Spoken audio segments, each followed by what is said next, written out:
our crisis intervention team, which they're supposed to, and take this person into custody and put them in an institution where they can get help from, psychologists and stuff. They decided to just leave him there on the corner.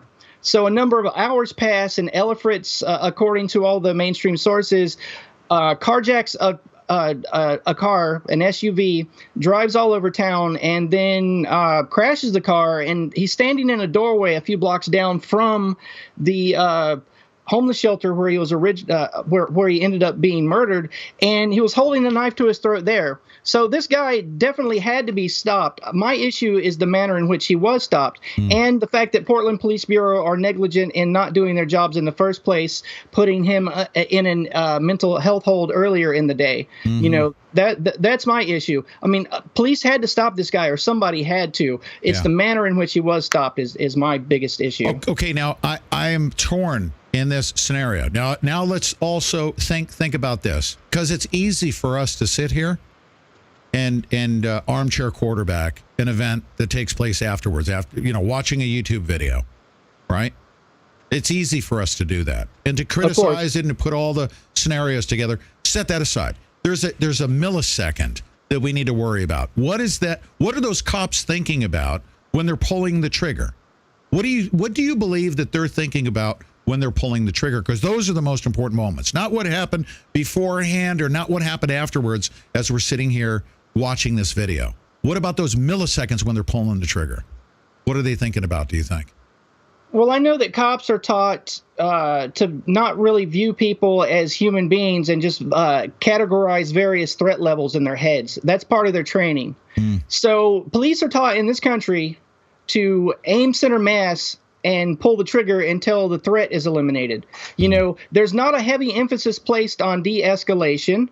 There's not a heavy interest in using other weapons other than their firearms. There's an overdependence on firearms in police training in America. One of the reasons is because it's cost prohibitive to put police in martial arts classes. It's cost prohibitive to outfit cops with shank-resistant vests with high collars that they can't be stabbed wearing. It's cost prohibitive to get them trained with ASP batons adequately to where they can disarm knife-wielding suspects. So I don't think they're thinking of much. I think they're reacting to this training like they've been drilled almost to be a paramilitary force as opposed to a peacekeeping force.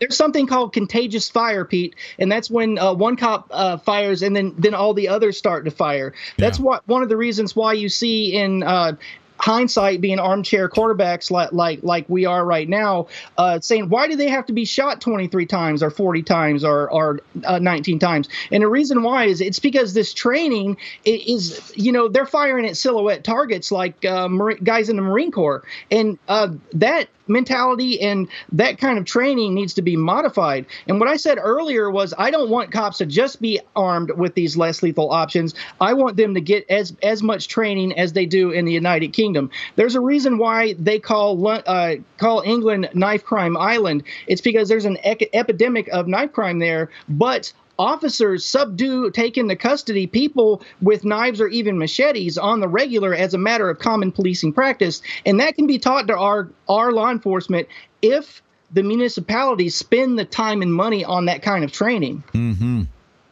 Yeah, and when I say that those milliseconds count, you bring up a really good point that they're trained to be reactive. And there's virtually no emphasis placed on. Now, would you say that they're also more protective? They're no longer protecting and serving the public.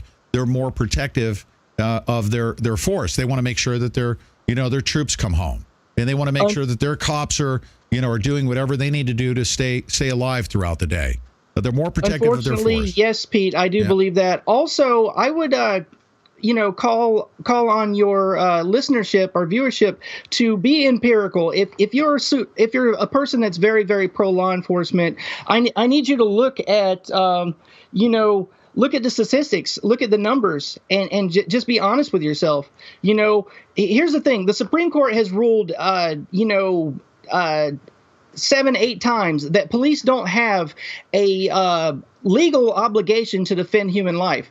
I'll give a case in point example. Those 4 sheriff's deputies that stayed outside that high school in Florida that didn't go in to try to help those kids when they were very well armed and able and had the training to take care of them. There is no legal recourse. There might be a civil suit later, but those cops, qualified immunity and their special bills of rights will insulate them from having a legal obligation to defend human life. And until that changes, police will continue to act in a reactionary way. And they understand that they will be protected and they will be insulated. And there is no, the Supreme Court has said there's no legal obligation for law enforcement officers to defend human life. They're absolved from that. So if they cause a death by negligence, there is no criminal recourse. And that's just a fact.